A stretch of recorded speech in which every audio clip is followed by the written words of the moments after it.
With diverse global catastrophes caused by climate change across the world and the goal of keeping the average global temperature rise below 1.5 degrees appearing elusive, India has the opportunity to play a decisive role to help reverse that. Significantly contributing to that effort is Dr. Anil Rajvanshi, a pioneering innovator presiding over the Nimbkar Agricultural Research Institute, or NARI, in Phaltan in Maharashtra. An inductee of America's Solar Hall of Fame, Dr. Rajvanshi has bachelor's and master's degrees from the Indian Institute of Technology, or IIT, from Kanpur, and a PhD in mechanical engineering from the University of Florida. As the principal investigator of 27 projects funded by various national and international agencies, he has a broad overview of the state of innovation in India. He has authored or co authored more than 250 publications in various national and international journals, including 35 editorial articles on sustainable development and spirituality. Dr. Rajvanshi has 7 patents to his credit in the areas of lantern, alcohol stove, biomass gasifier, and electric cycle rickshaws. Dr. Rajvanshi spoke to South Asia Monitor and Mayank Chhaya reports over a wide range of issues, including climate change, rural innovation, and whether India has the R&D depth to make a difference. We are meeting in the midst of diverse global catastrophes caused by climate change. At your institute, you've been involved, among many other projects, in renewable energy research. What is the status of renewable energy in India, and how can villages lead the action? Well, I'm a little pessimistic because I have seen a lot of water flow through the Ganges. The whole scenario of R&D is very poor in India, and renewable energy is a part of that. And in fact, when I was talking to some of my former friends in MNRE, Ministry of New and so they said that the most of it is gone. Now, major focus is on setting up solar and wind power plants. That's all. I So see. research as such, and the sad part is that we all know that the world moves ahead because of research. Whatever we are today is because of the research and the technology developed because of that we are here. But somehow there is no vision of research and development very much in the Indian uh, higher authorities. That's all.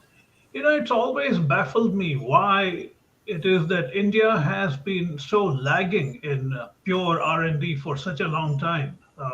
You have a PhD from the University of Florida. You are an innovator.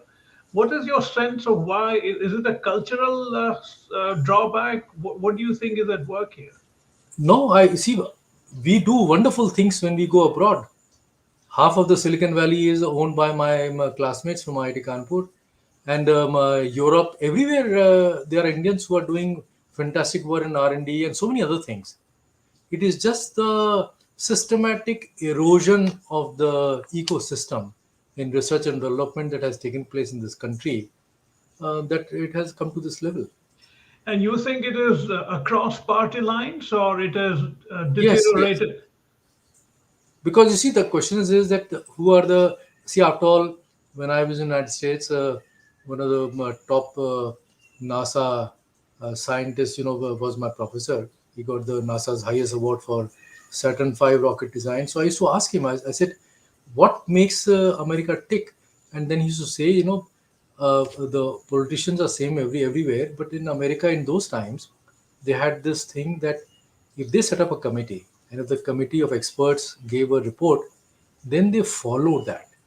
And in fact, that was true in Manhattan Project because a very well-known Stanley Ulam was my colleague in University of Florida. He's the father of hydrogen bomb. He was part of the Manhattan Project and the NASA and etc. This was all because of the tremendous faith that the politicians had on the ability of the researchers and scientists to come up and then follow it. But one can turn around and argue that we are in the 75th year of independence, and Yes, at the dawn of independence, a prime minister like Jawaharlal Nehru went out of his way to talk about yes, scientific temper. yes. He set up any number of high education institutions. So one can say that we began so well, the pace should have continued. What went wrong in between? Because he was educated. Hmm. That's the only thing I can say. Well, we have had someone like Manmohan Singh who had a PhD, right? Yeah, but Manmohan Singh, by the way, is a very, very dear friend of mine. I see. We talk. In fact, just last week I called him. He was Interesting. yes, yes, and I have known him for almost 20, 21 years. Yeah. And so we when we meet, it is a very enjoyable meeting because it's a meeting of the mind. Right. Right.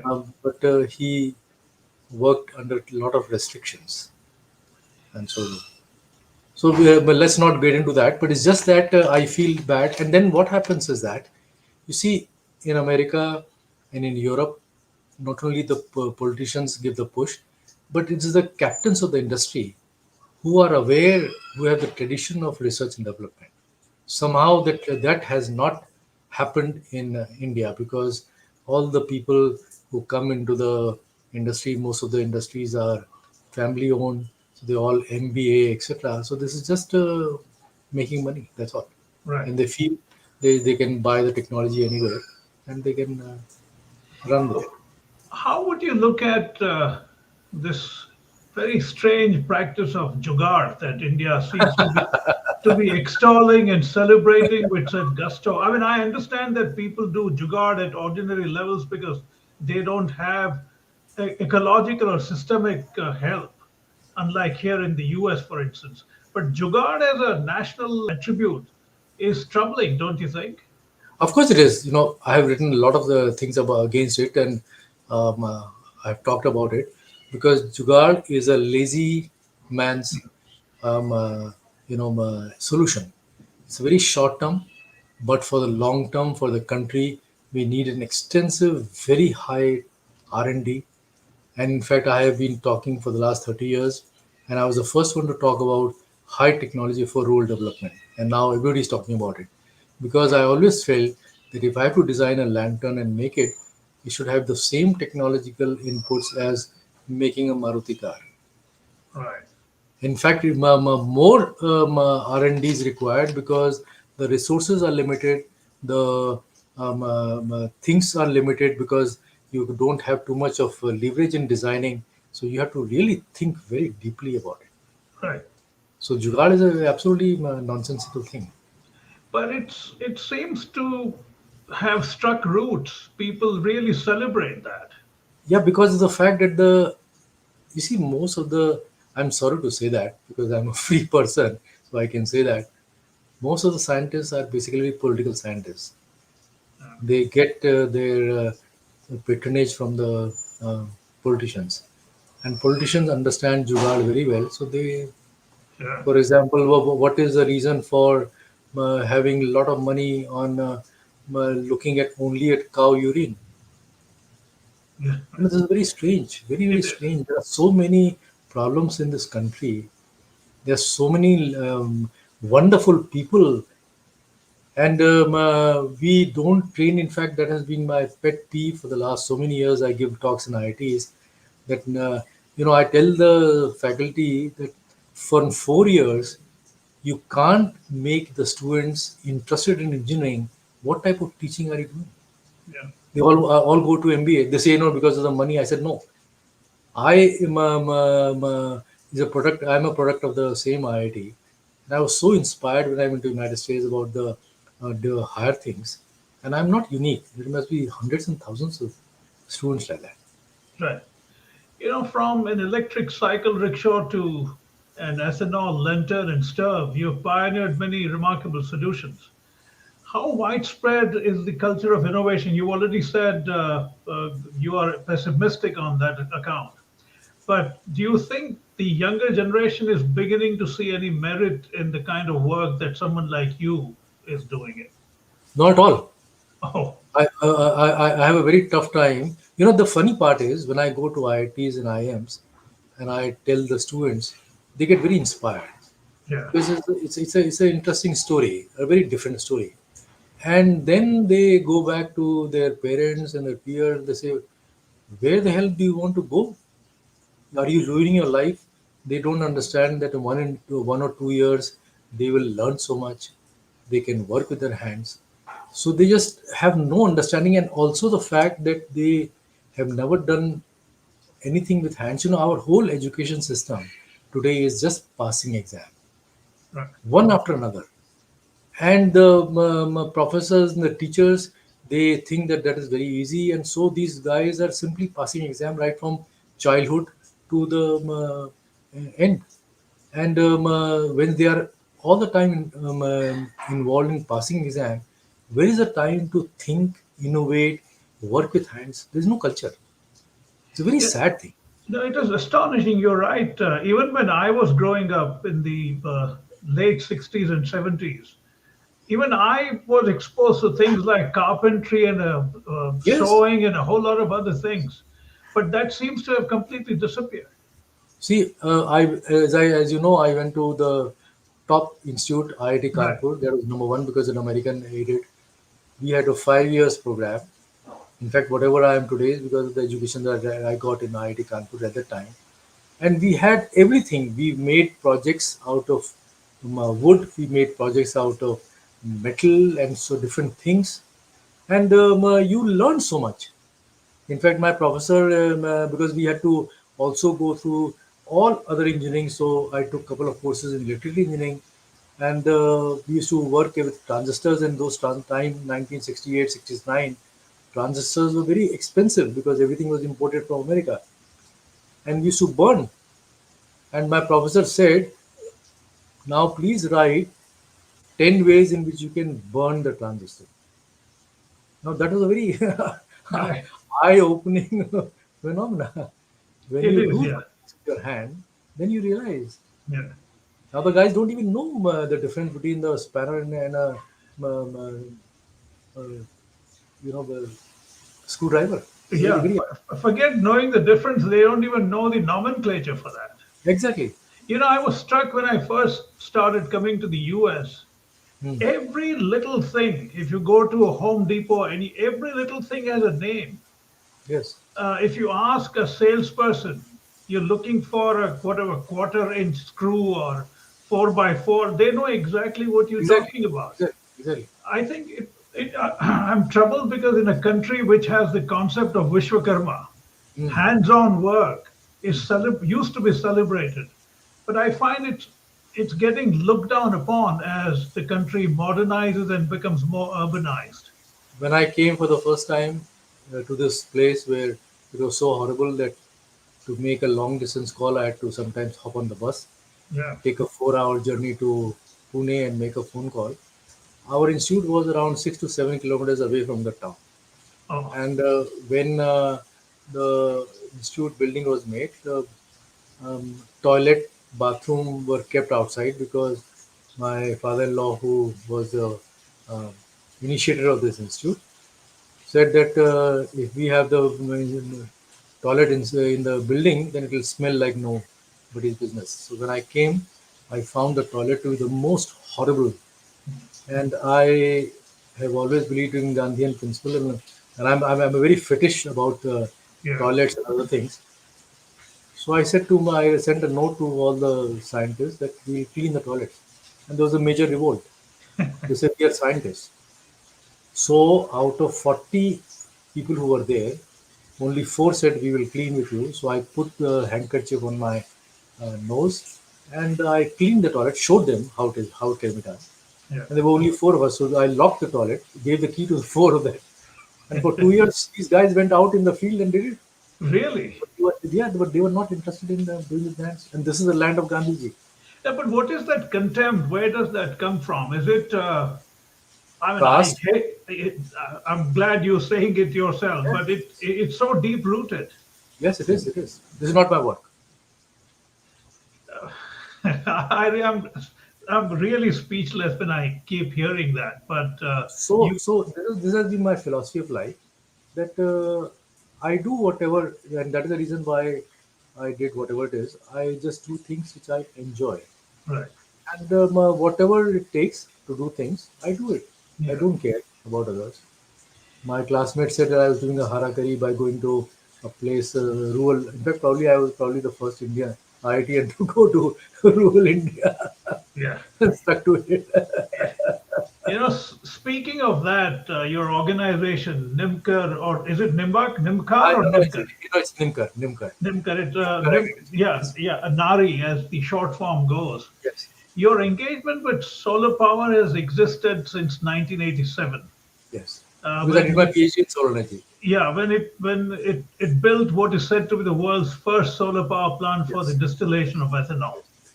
How has that been scaled up in the last 3 decades or so? Okay, when we did that, naturally, it was a very unique thing, and I learned a lot of things by doing that. In fact, it was very interesting. I After I built this in '85, and there was a very major international conference in Germany. So I went there to present this work. The Germans could not believe it. They thought that I was making a fun, or just because they had done the solar thing in a few test tubes, and this suddenly was here was a pilot plant. So when I did that, I suddenly found out that the solar energy was not the right way to approach because it was very costly. 80% of the cost came from the solar collectors, and there were other. That was not the thing. So distillation was a small part. What we pioneered was the use of sweet sorghum for ethanol production.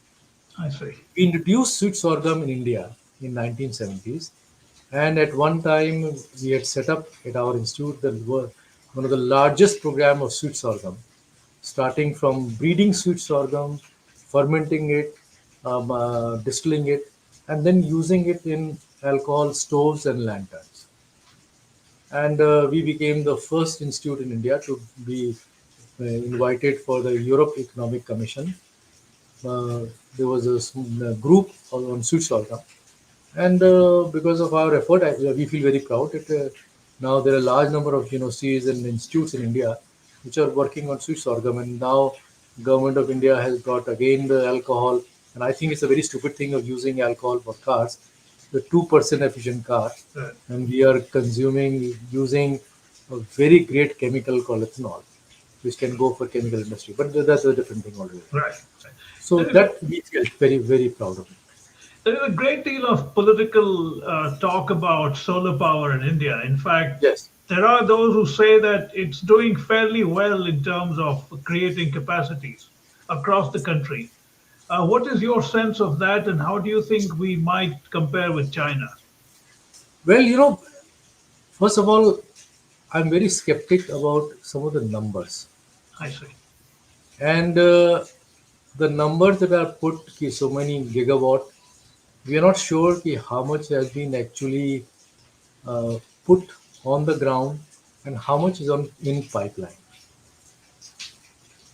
So whatever is put on the ground, then naturally that is feeding in the grid. So that number that we keep on quoting, the 35% of India's energy is coming from renewable, that should be taken with a pinch of salt. This is my sense.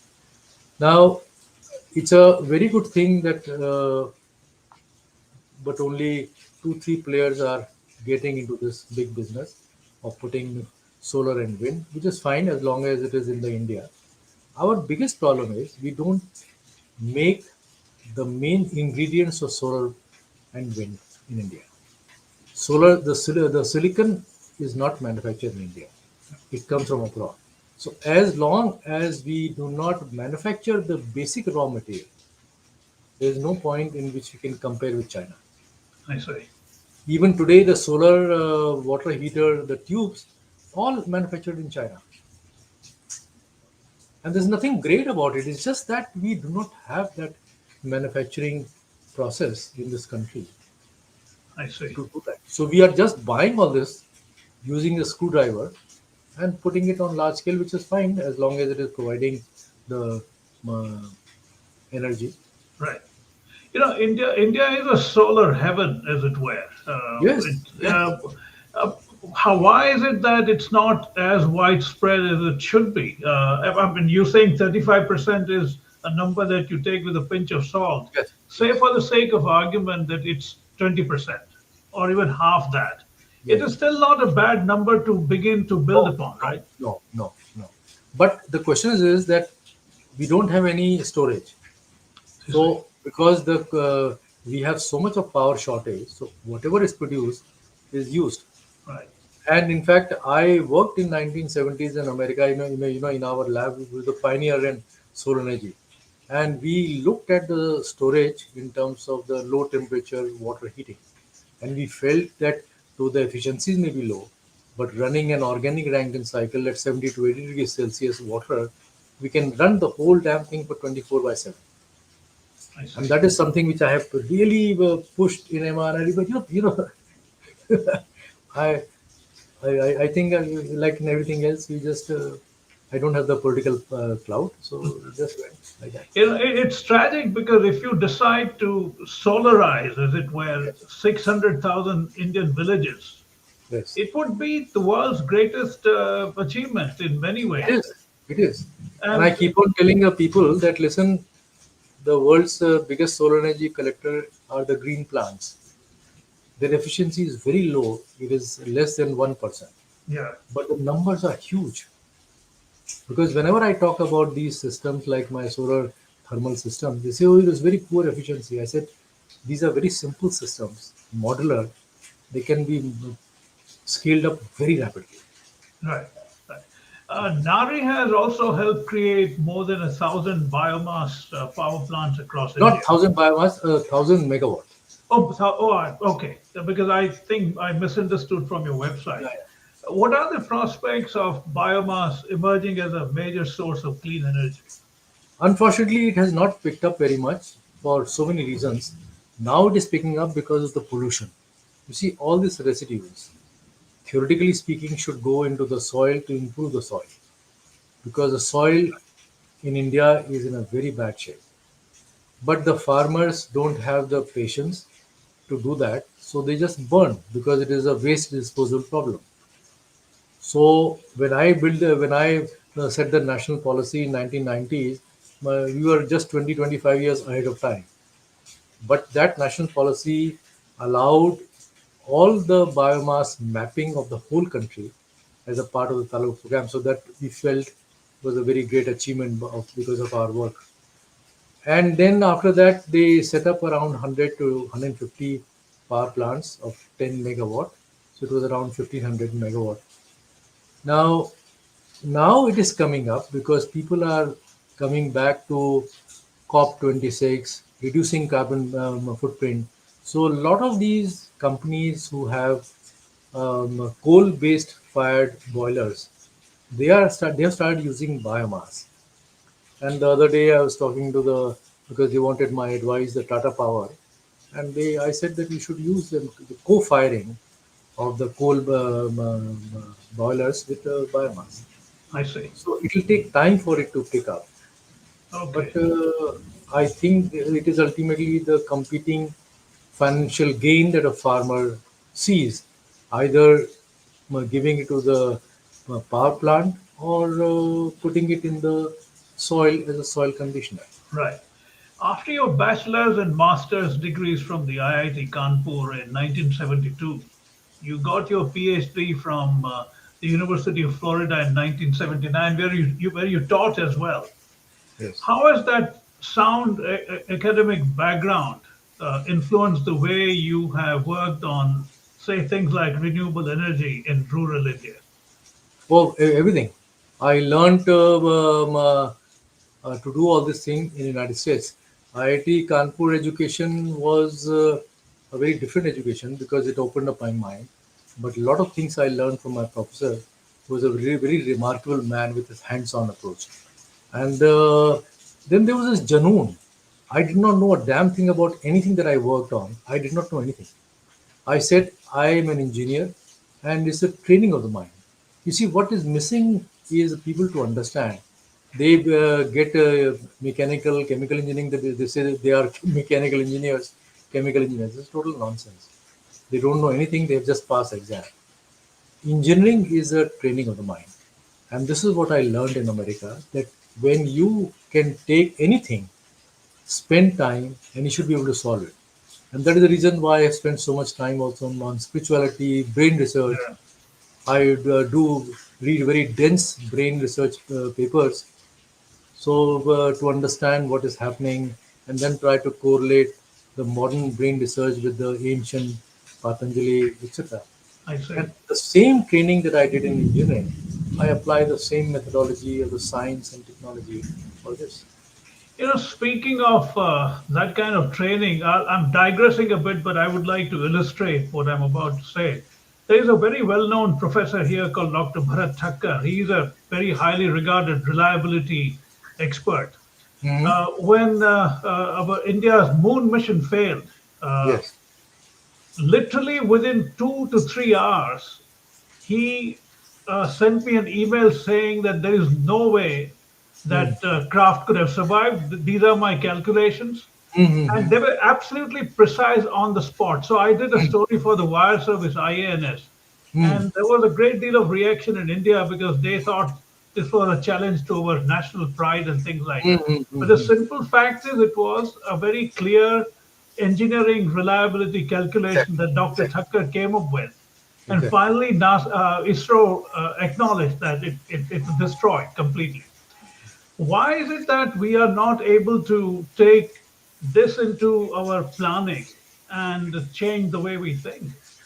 You see, what happens is that if you allow the scientists, technologists freedom of thinking and actually doing, then the things are so fascinating that they will come up with the right number. They may fail, but they will come to the right number. When the pressures, political pressures are there, because it's a matter of national, whatever it is, then they can do a lot of mistakes and a lot of stupid things. For example, I used to give, I have a lot of friends, very senior people from Atomic Energy Commission, etc. I tell them that, in America, they caught some high school guy. He had everything that he could make the atom bomb.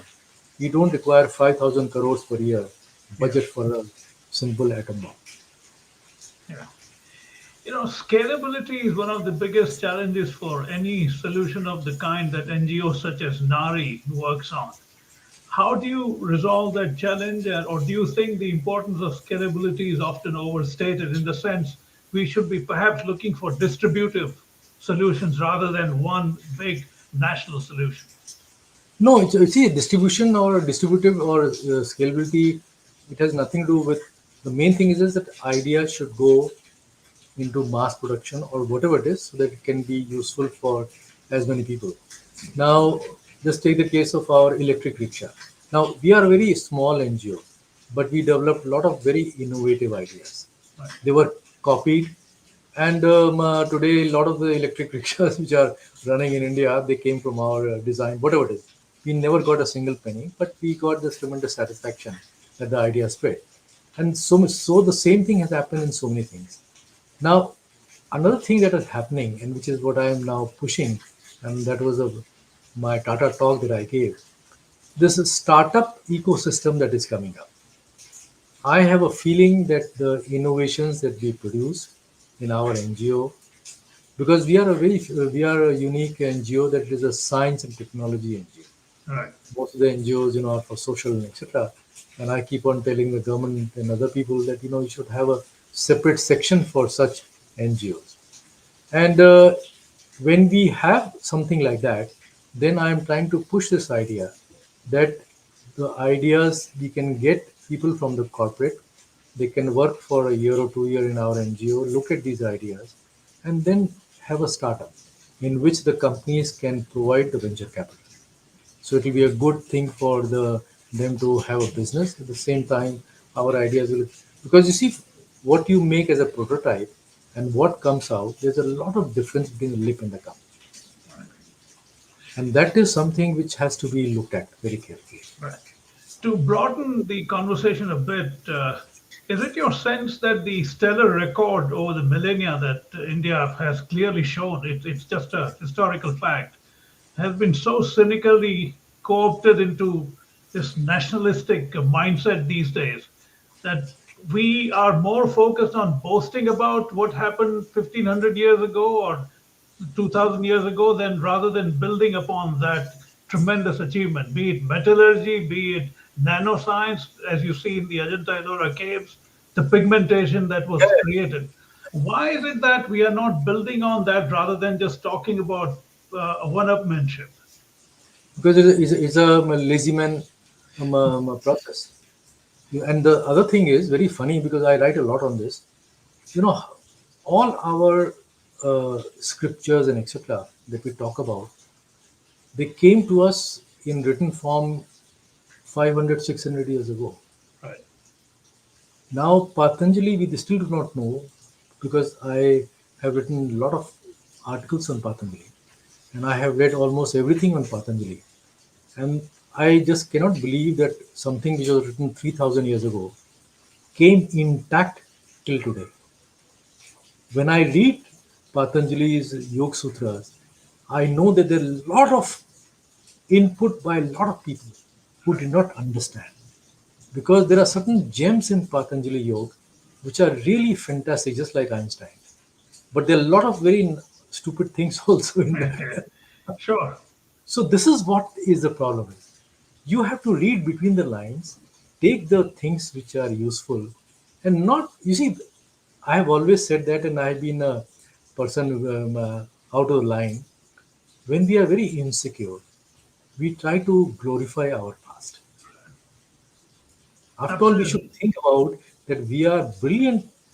No, I'm a very proud Indian, and I think our genetic code is very fantastic. The country which gave the greatest thought to the world, Buddha, Sikhism, Gandhi, there are so many things. Right. We're not bad people. And we are running the world now in the different countries. So it's just that we need to create a great ecosystem in our society to make this country a great country. But everything gets entwined these days with the great resurgence of the Hindu pride. WhatsApp. Yeah, but I often talk to my journalist friends here. I think Hmm. it's irreversible now. What has No, happened I is don't think so. You see, I'll tell you, my father went to jail with Gandhiji. Now, my father used to tell me that when Tommy means a white soldier, right. when he came on the footpath, all the natives would come down. He said, "Can you believe that 300,000 white Englishmen they ruled a 30 crore country?" Absolutely. It was a crisis of confidence, which Gandhi changed. So all these are the crises of confidence, and I am a great believer. After all, at one time the greatest Gunda was Sanjay Gandhi, but gravity took care of it. So there are forces which people don't think. But nature has to intervene, I suppose. Huh? Nature has to intervene at some point.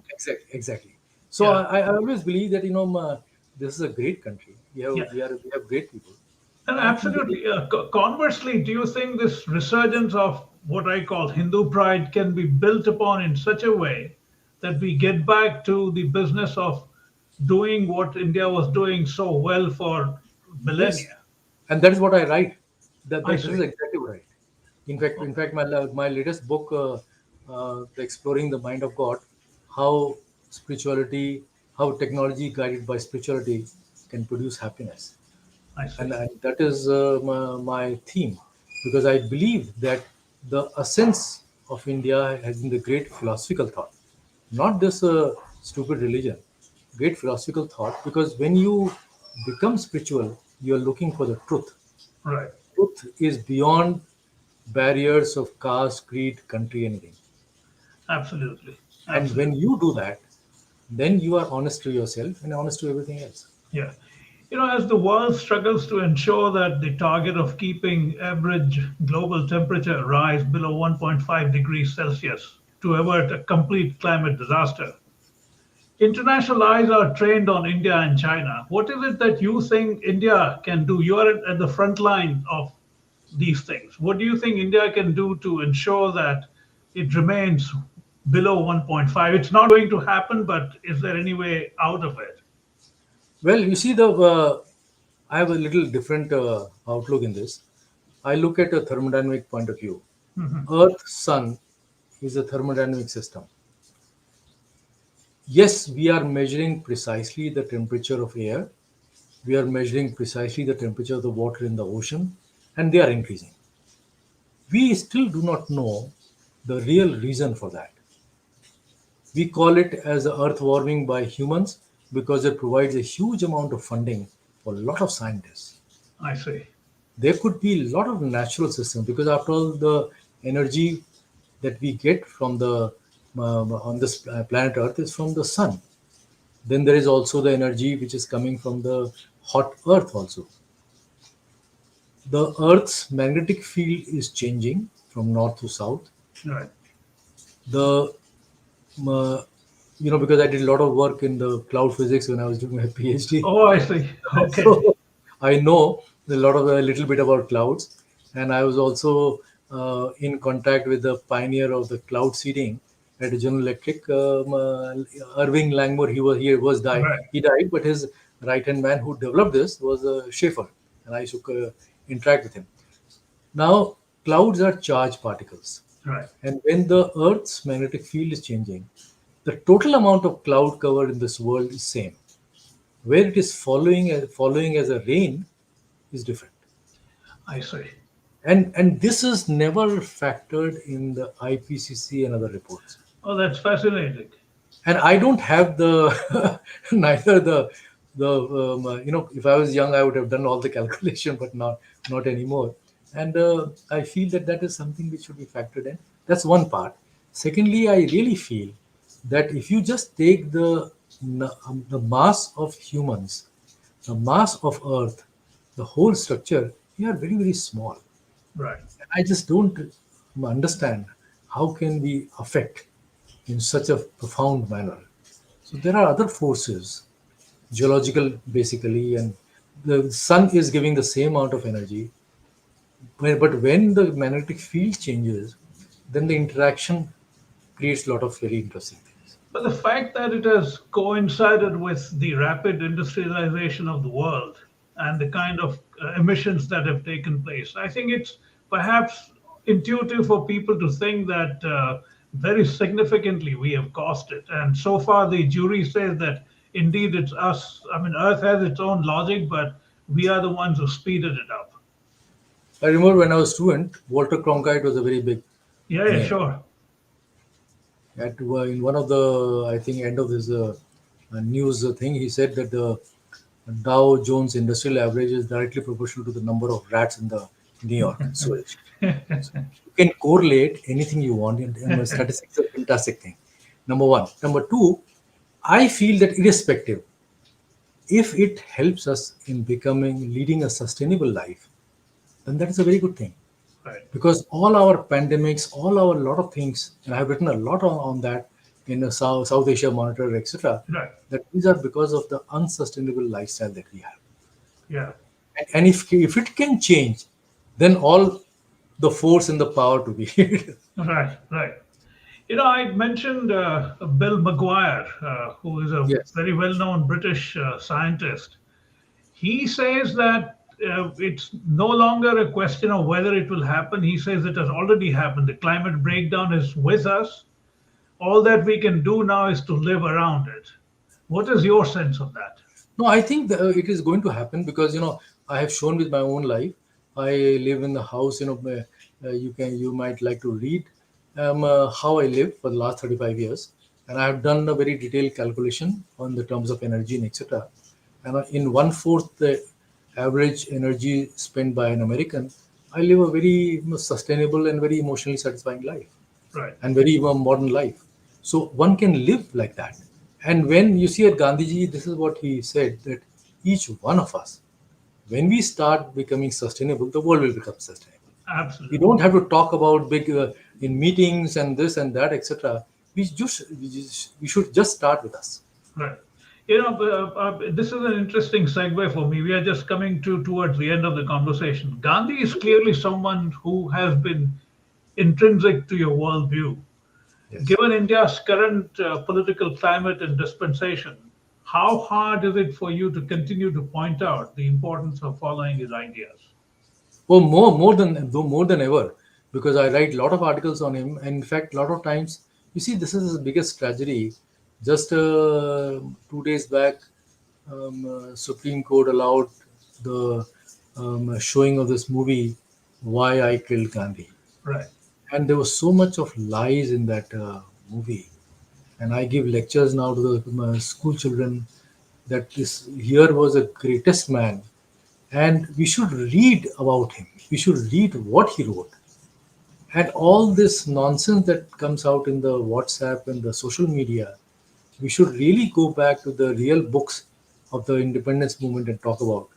Besides that, his great ideas on sustainability, his great ideas on all inclusive development, communities to work together, this is something that we need more than ever. right.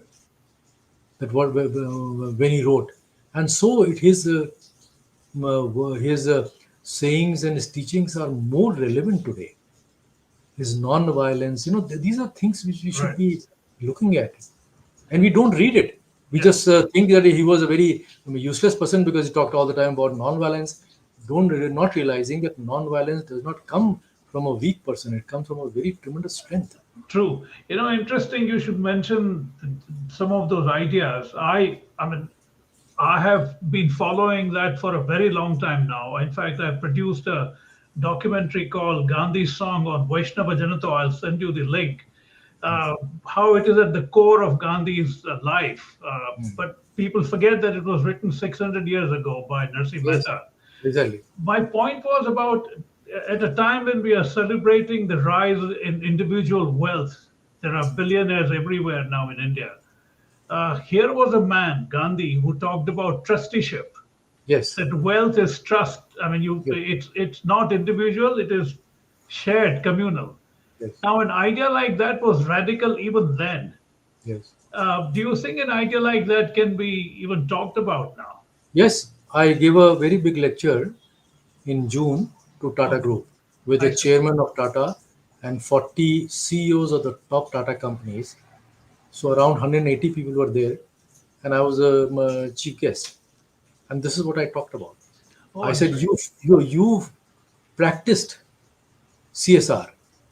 When Gandhiji developed his trusteeship, he had the example of Jamshedji Tata.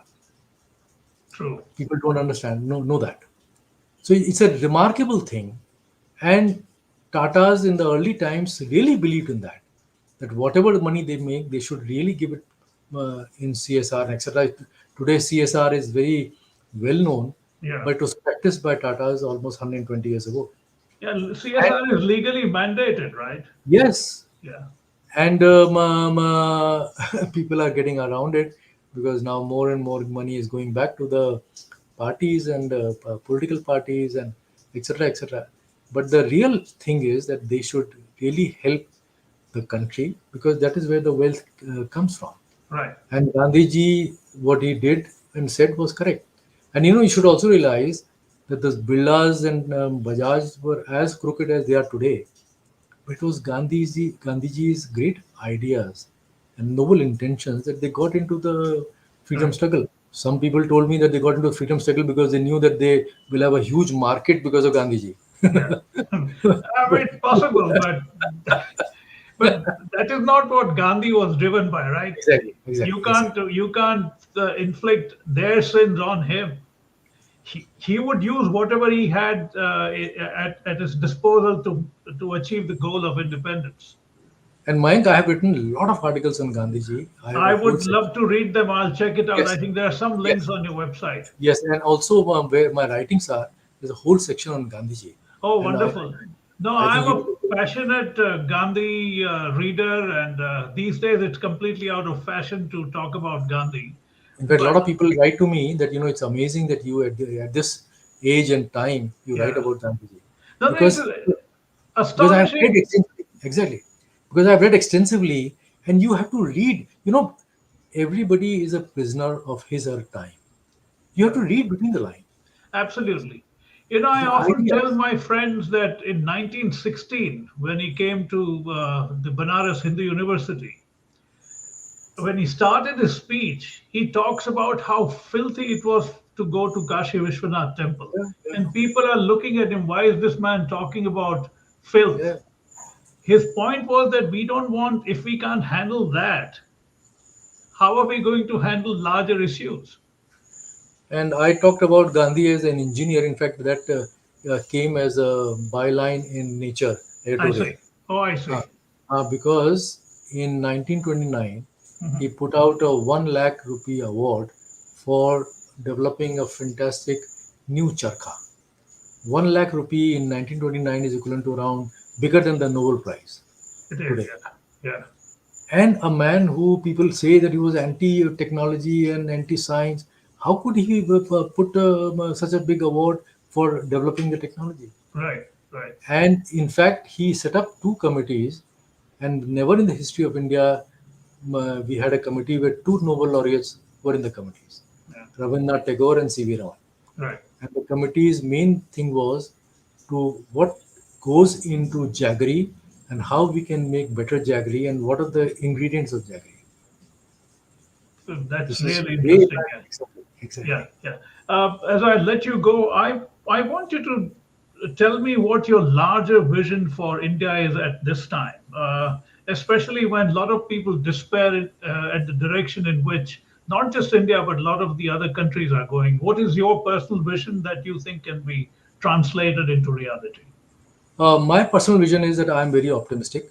I think that the future of India is naturally its youth because they are the biggest, and we as elder people who are older generation, we need to guide them in the right path of the old Indian philosophy tradition. When the guru pointed by finger the path, the person has to follow it, but it should be done honestly. And if we follow our old path, so spirituality plus high technology is what should be the mantra for India's development. And I think we should teach our youngsters on to following this. And if we do that, not only we will help the one fifth of mankind, but we'll change the world. And I really believe that we have the capability of doing that. On that sanguine note, Anil, I really want to thank you for your time. It was fascinating.